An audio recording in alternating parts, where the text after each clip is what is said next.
Welcome to Staying Connected, a podcast where I talk to people about their stories with VEDS, Marfan, Loeys-Dietz, and related vascular and aortic connective tissue conditions.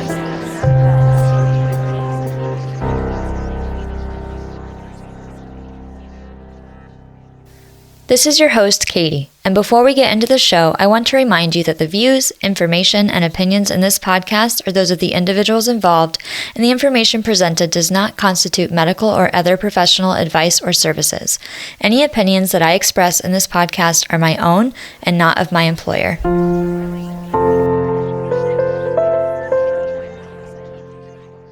In this episode of Staying Connected, we're going to talk to Peter Donato, who is diagnosed with Loeys-Dietz Syndrome, or LDS, in 5th grade and has been super involved in the community and the team program at the Marfan Foundation. Before we go over to the interview with Peter, if you want to be on this podcast, I'm currently recording interviews for the fall season of the show, and recording slots are closing soon. To share your story on Staying Connected this season, visit the link in the episode show notes to get on the pre-interview schedule. And if you want to support Staying Connected and help it continue to reach people who need to hear it, you can join my Patreon for just a few dollars a month. As always, I want to say thank you to everyone who has been supporting the show. I really couldn't do it without your support. Thank you, thank you, thank you. My top tier patrons are listed in the episode show notes. Stick around at the end of the show for a preview of the next episode and some information about upcoming events.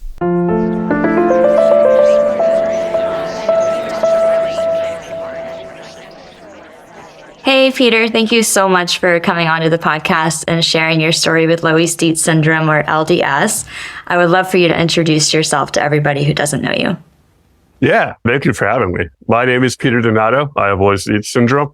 I currently live in Boston, Massachusetts, and I was diagnosed with Loeys-Dietz almost 18 years ago.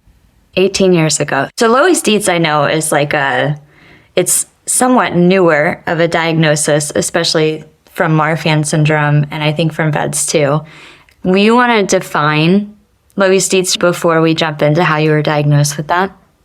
Yeah, so I'll do the best I can. So Loeys-Dietz is actually, there's a lot of similarities between LDS and VEDS in terms of one of the main focuses of Loeys-Dietz is it's not just the aorta and the aortic root. It's aneurysms from head to pelvis and everywhere in between. There's also a lot of skeletal features in Loeys-Dietz, narrow face, eyes, and all that. And along with Marfan, tall, lanky, flexible, that you would see in Marfan and hypermobile EDS. So kind of a little bit of everything for it, but yeah. Yeah, and I think that they've, through my involvement historically with the Marfan Foundation and the VEDS Movement and kind of learning about Loeys-Dietz in that kind of way, there's some GI involvement too that seems to overlap with VEDS as well, right? Yeah, for some people. Yeah. There is GI involvement. I know a few people have some pulmonary stuff also with their lungs. So, kind of, unfortunately with connective tissue disorders, as you know, kind of every system gets involved for people. So how were you diagnosed with that? When I was little, 2 or 3 years old, my mom, don't know how she discovered Marfan, thought I had Marfan. So for the next 6 or 7 years, we went to specialists all over Boston, and they all told her no. He doesn't have Marfan. You're crazy. He doesn't have Marfan.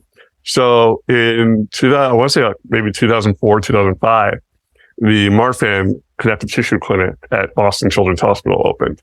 And she was like, all right, if they tell me no, it's a no. But if they tell me yes, it means we're where we need to be for care.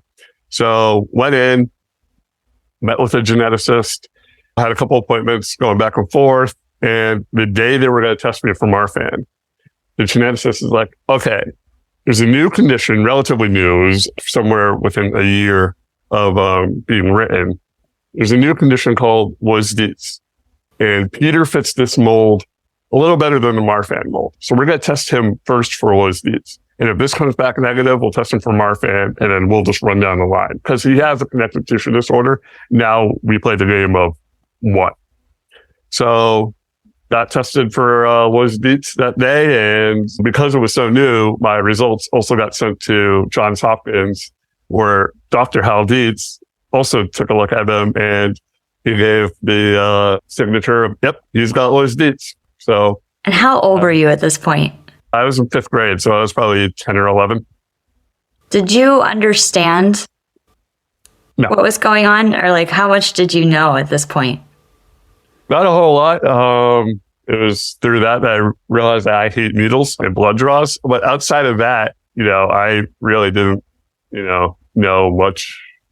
I really didn't understand much. I was in the room for every appointment, but still, a lot of that medical talk is going over a 10-year-old's head.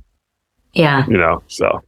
I want to say I'm super impressed that your mom recognized that something was going on and kept pushing. I think it's really hard to keep pushing sometimes when there's doctors telling you that you're crazy. Oh yeah, definitely. I really am very impressed with your mom to keep pushing. And then for how kind of serendipitous for Loeys-Dietz syndrome to have been discovered before that appointment, and that doctor to have known about it and tested you for the right thing. At what point did you understand that you had Loeys-Dietz or something? So I was in 5th grade when I got diagnosed. So the following summer, summer 2006 was my first Marfan Foundation conference in Philly. And after that is when things started picking up in terms of, all right, my parents learned a lot at the conference. So it's all right, we need an orthopedist. We need an orthopedic surgeon. We need this. We need that. So all right. And it was during those roughly 2 years until the next conference I went to was when I started figuring out what everything was. Mm-hmm. And by the time 2008 rolled around, the conference, and when I knew what Marfan was, and I knew I didn't have Marfan, I had Loeys-Dietz. What did that feel like for you? I mean, there's one of my favorite stories from 2008 conference. My second conference was actually here in Boston. And I met a lot of great people and friends with a lot of people, but I got out of a car and there was a 7-foot guy from Vermont who happened to just be outside. And I remember looking at him and going, Marfan. And he just goes, yep. And I gave him a hug. And it was in that moment where I realized, all right, this is what, it was that weekend where I kind of figured out all right, I have a connective tissue disorder. Now let's figure out what we can do with it. Yeah. And did you meet other kids at that point? Oh yeah. I met so many teens, kids, adults that weekend, a lot of whom I'm still very good friends with and very close with. And yeah. So I know you've been involved with the foundation for more than 17 years. And I'm guessing that was that was the beginning of this. Yeah. So how has your involvement with conference, with foundation, with other people, with Marfan and Loeys-Dietz and now VEDS, how has that evolved over the last 17 years?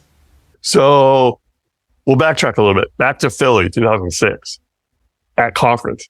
I really didn't think of it as anything okay, I got to wear the same matching t-shirt as every other teen and kid here for a field trip on the Delaware River on a duck boat.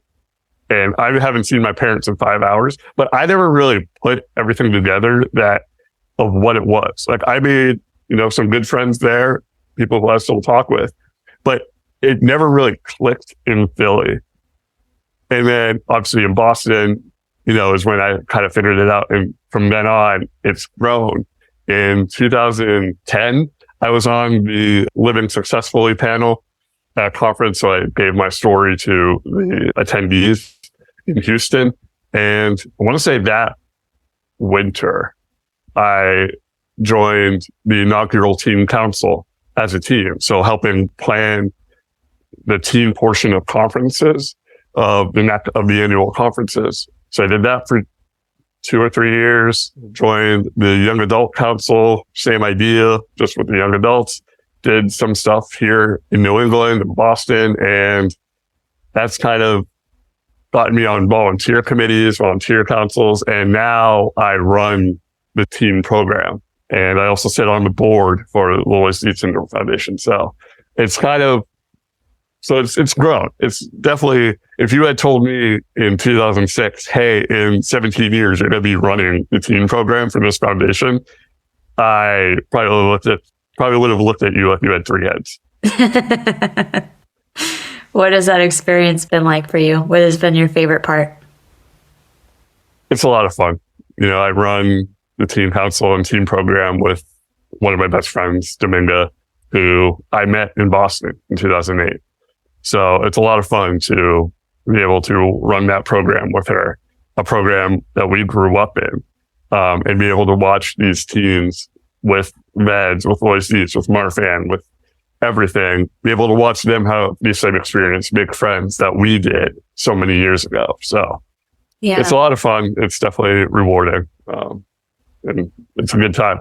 That's awesome. I love that you do that. And I am so impressed with the team program. And I'm so excited, like as somebody with VEDS, that, teens with VEDS are part of that program now and getting involved with other teens with their same condition, with a related condition like Marfan or Loeys-Dietz. It's just, I'm so excited to see like what 17 years looks like from now.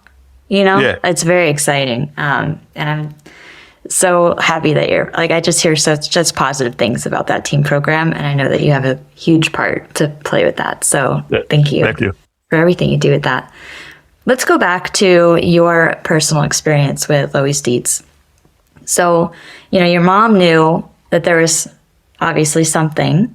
What kind of complications have you had with Loeys-Dietz? So in middle school, when I was seeing my orthopedic surgeon, I had scoliosis. I still have scoliosis. And he figured out that my legs were growing at different rates. So in April of 2009, I had the growth plates in my right knee drilled out because that leg was growing faster. So he wanted it to even itself out. So that was like the major orthopedic issue I've had, knock on wood, with scoliosis. I was in a back brace for a couple of years to try and slow the growth of the curve of my spine. And then after high school, actually a month after I graduated, a little less than a month after I graduated high school, I had my aortic root replaced. And then in college, I had both my top and bottom jaws moved forward in hopes that it would help with my severe sleep apnea. Yeah. So for now, it's been mostly skeletal and cardiac, knock on wood. And yeah, that's where it's been for my experience. Yeah. So tell me about that aortic root replacement, because that sounds really terrifying.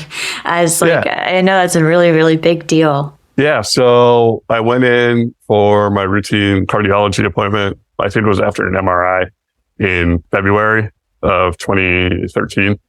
Went in and I knew I was close. I knew I was close to the magic number where they're like, all right, if you reach this number, we got to have, we got to have surgery. As far as like size of the aortic root. As far as size of the root. Yeah. So the doctor walks in, he's like, what do you think you're at for your number? And I kind of guessed a couple of numbers that weren't the number, but were like a little bit below the number. And he was like, no, you're there. It's time that we start, it's time to start looking at doing this. So we talked with him about it. We ended up going back there like next week. My dad had work that day, so he came the following week. So it was me and both my parents just talking it out, looking at, who would he recommend to do the surgery? Is it go down to Baltimore? Is it, are there people up here in Boston that he would recommend? So he gave us some names and we spent the next couple months. Mind you, this is senior year of high school. So I'm also looking at colleges, trying to figure out where I want to go to school. And I was managing boys basketball and girls softball in high school too. So I'm also doing that. So I also got sports. I'm academics. Everything's going.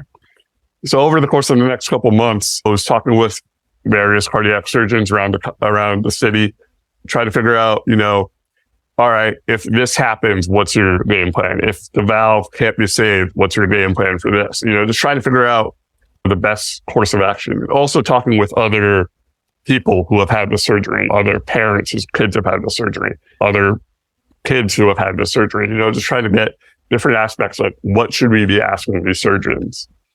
And so over the course of a couple of months, also, I started telling certain people, like I told my high school principal, I told my guidance counselor, and a few friends and stuff like that. And then I graduated high school at the end of May, and 3 weeks later, almost 4 weeks later, I was in the OR for heart surgery. And then 2.5 months later, I was starting college. So I was busy for a while. That is a really light way to put it. Yeah, just a little bit. What was that experience like as an 18-year-old, like having that kind of surgery? I mean, it sounds good that you had other people to talk to that had been through it, but it still seems very scary to go through. Yeah, I mean, it was hectic leading up to it. Like, I had surgery on a Wednesday. So, yeah, surgery was on a Wednesday. Monday and Tuesday, I was at college orientation. So I was doing college orientation and then went home, and then 12 hours later, I'm being wheeled back on a gurney. So, like, I kept myself busy for those 4 or 5 months. It was obviously, like, when I'm in the car on the way to the doctors, when I'm at the doctor's office, it's all right, we're game planning for surgery. But when I'm at school, I'm focused on academics. When I was on the bench with my teammates, I was focused on the game. I was focused on the court, on the field. Like, I just kept myself busy all the way up until that day. Like, I just made sure that I had my mind elsewhere, because I knew if I gave myself time to think about it, I was going to spiral. Like, I was going to start panicking and be like, oh my gosh, I'm going to have this big surgery. Like, oh my gosh. But I just kept myself busy until that morning. Yeah. Did the surgery go smoothly? Yeah, it went well. The doctors and my parents had some trouble waking me up, but the Boston Bruins were in the Stanley Cup and they were playing that night. So they turned on the TV and I was awake in 5 minutes after turning on the hockey game. And I was in the hospital for 4 days. So, but yeah, it went well, and yeah, we were good. That's fantastic. Yeah. I want to talk about your love of sports, because I think there's a lot of people that are probably listening to this thinking, wait, I thought you weren't supposed to do sports. Yeah. So tell me about your involvement in sports and how that has how you've adapted that to life with Loeys-Dietz syndrome. Yeah. So prior to my diagnosis, I played soccer for 4 years. Quit that because I wasn't good. Played Little League baseball for 6 years. Quit that because I wasn't very good.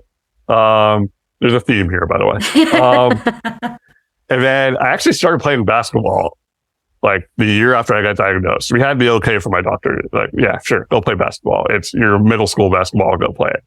So I played basketball for 3 years. And then when I got to high school, or right when I was starting high school, I knew, going back to the magic number, I knew my aortic root had been growing. Mm-hmm. And me and a couple friends who had been playing rec league basketball for the last 3 years, we're all going to the same high school. And we were joking, like, all right, 4-time state championships, like, let's go. But in the back of my head, one day, I have no idea what triggered this. One day I was like, I don't want to be on a state title run and then have my doctor say, stop. But I also want to go on a title run with my friends. Mm-hmm. So how can I do that and not get told to stop and kill my mood? So I ended up asking the boys basketball coach, hey, here's the deal. Can I do the scorebook for you guys? Absolutely. Let's do it.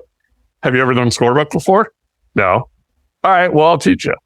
And so I did that for all 4 years of high school. And then junior year, the guidance counselor was also the head softball coach. And he was asking me, like, oh, what do you do for extracurriculars? I told him I did the scorebook for the boys basketball. Oh, I could use someone like that for the softball team. Like, all right, I'll do it. I'll do softball. I don't know anything about softball, but I'll do it. He's like, I'll teach you.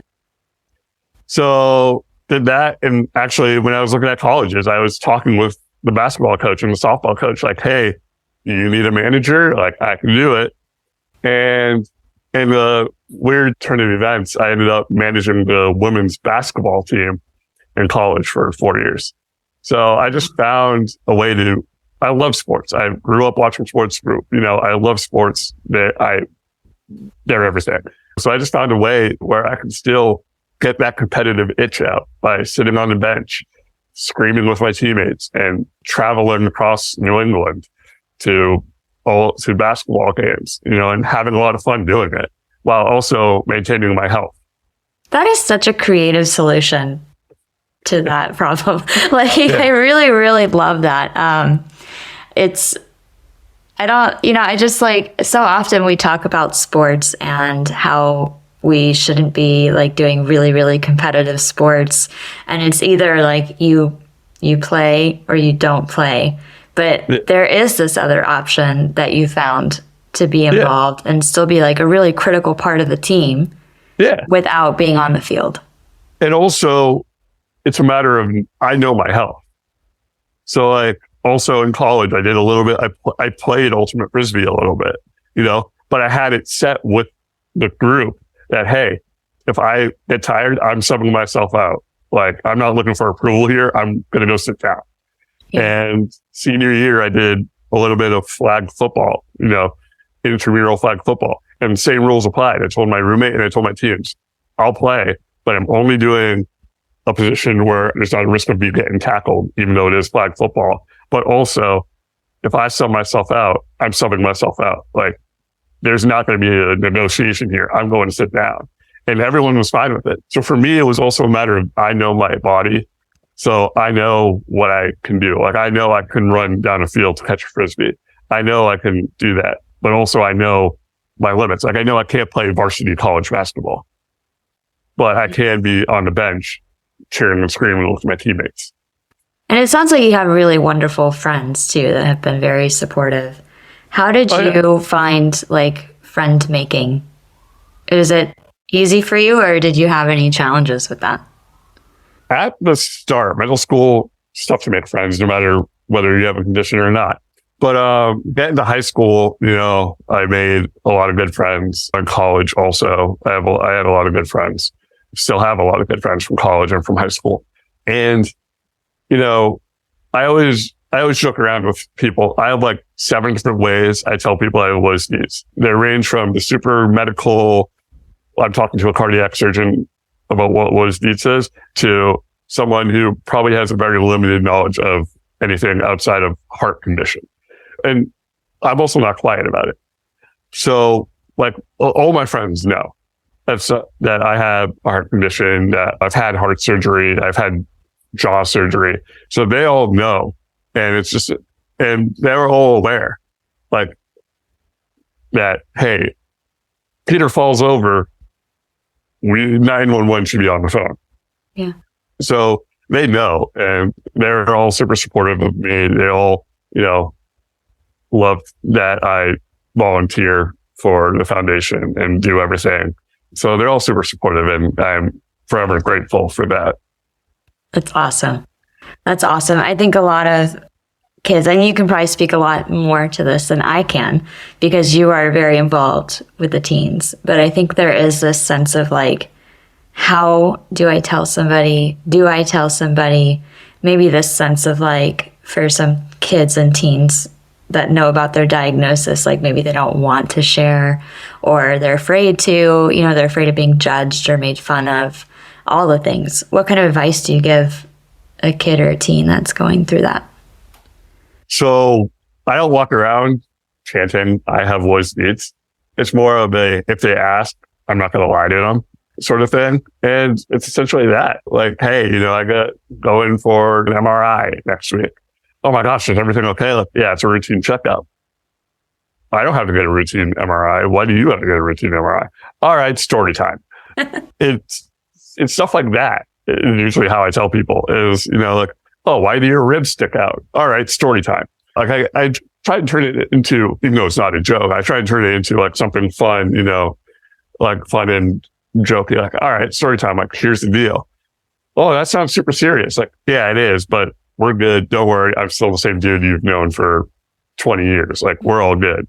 I like that. The story time. I think that's really cool. So do you have advice for somebody who's newly diagnosed with Loeys-Dietz syndrome? Don't freak out. That's probably number one. Don't freak out. You're good. You'll be fine. And also, you're not alone. I've met a lot of people who are like, oh, I've never met anyone with Loeys-Dietz. And just a reminder, you're not alone. In high school, when I was a freshman in high school, there was a senior in high school with Loeys-Dietz.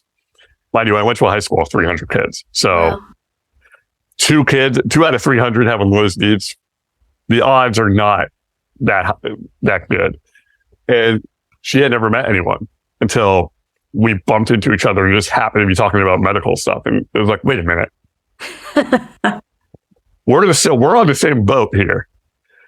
And she had never met anyone. She's like, oh, you're not what I would expect of seeing when someone tells me, hey, I have Loeys-Dietz. It's like, well, not everyone's the same. Everyone looks different, acts different, and treats their diagnosis differently. I have Loeys-Dietz, but I don't let it define what I do and where I go. So it's just a matter of don't let Loeys-Dietz define what you do. Follow doctor's orders. I'm not saying that. Like, do what you want to do, but within the doctor's orders. Yeah. Like, me and my doctor have an understanding. I know my body. I'm going to do what I can. And he's all right. But if you do something ridiculous and hurt yourself, then we're gonna have a long talk. And so, just because you have Loeys-Dietz and it's probably going to change a couple dreams, it's not going to kill every dream that you can possibly have. You can find those different avenues to still do what you want to do. I love sports. I wanted to be a professional player when I grew up. Now, all right, that's not possible, but maybe I can find myself back on the bench, coaching or being a ref or an umpire or something like that in the future. Yeah. And so I love that, you're not alone. I think that really speaks to the power of community and the community that is out here with these conditions. Where do you recommend that somebody listening to this find that community? Marfan.org, Marfan Foundation. And then from there, you can find, the different divisions. You can find the VEDS Movement. You can find the Loeys-Dietz Syndrome Foundation. You can find, all of that. And there's a good chance there's an event somewhere near you, whether it be a walk for victory, whether it be conference, whether it be, whether it be a little connective tissue support meeting in person or online. Making those connections is very important because some of my friends here, they don't understand the medical situation. But the friends I've made through the Marfan Foundation and the LDSF, I can go to them and be like, hey, look, got an MRI next week, should be fine, but we're good. And having someone be like, oh yeah, no, I completely understand what you're like.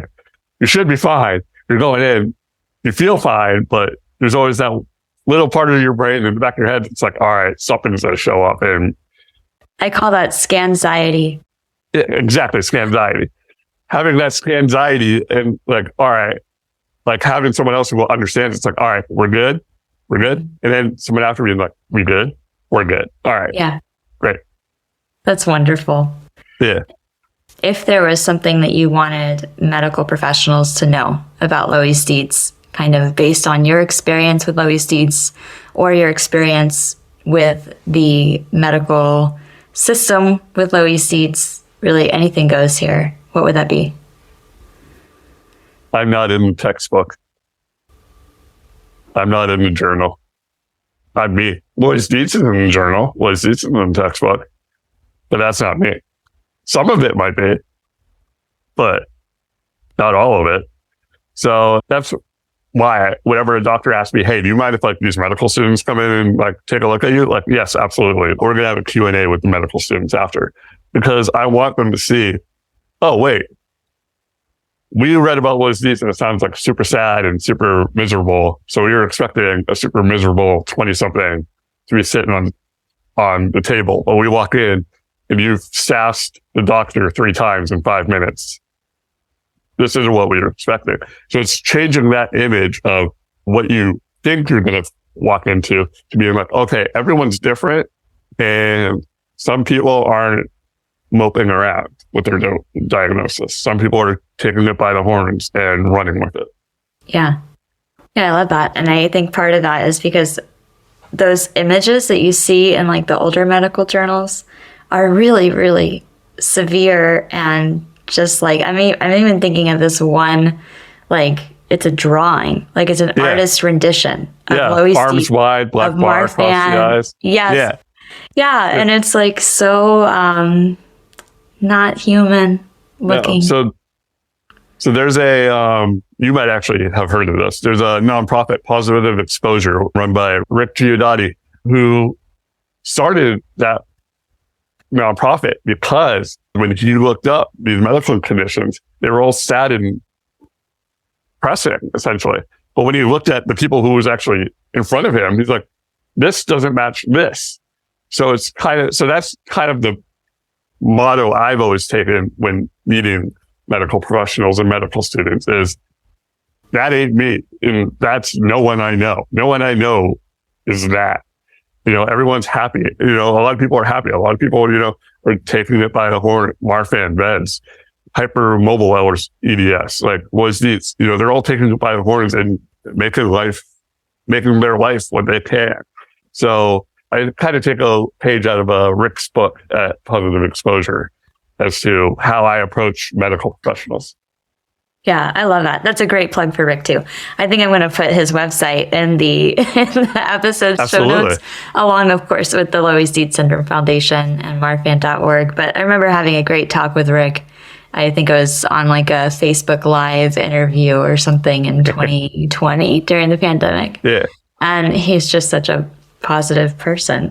He brings such positivity, and the pictures that he takes are just so beautiful, and they really capture this vibrancy that is missing from these textbook images and from these like artist renditions. Like they must just, for the artist renditions, they must take like every single symptom that could possibly happen and throw it into an image, and then it looks so different than what you see in the real world, because not everybody has every piece.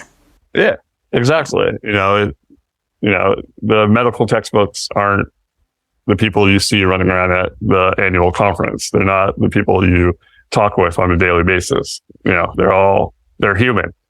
Yeah. Thank you so much for coming on the show and sharing your story with Loeys-Dietz. I really, really appreciate it. Yeah, thank you for having me, Katie. Yeah. Do you have like ways that people can get in touch with you? So I have social media. I can send it to you. It's for Twitter. It's at PetaChip. And also you can find me on Facebook, probably commenting on something that the Marfan Foundation or Loeys-Dietz Syndrome posted. Awesome. Perfect. I'll put that in the episode show notes. Thanks so much, Peter. Thank you, Katie.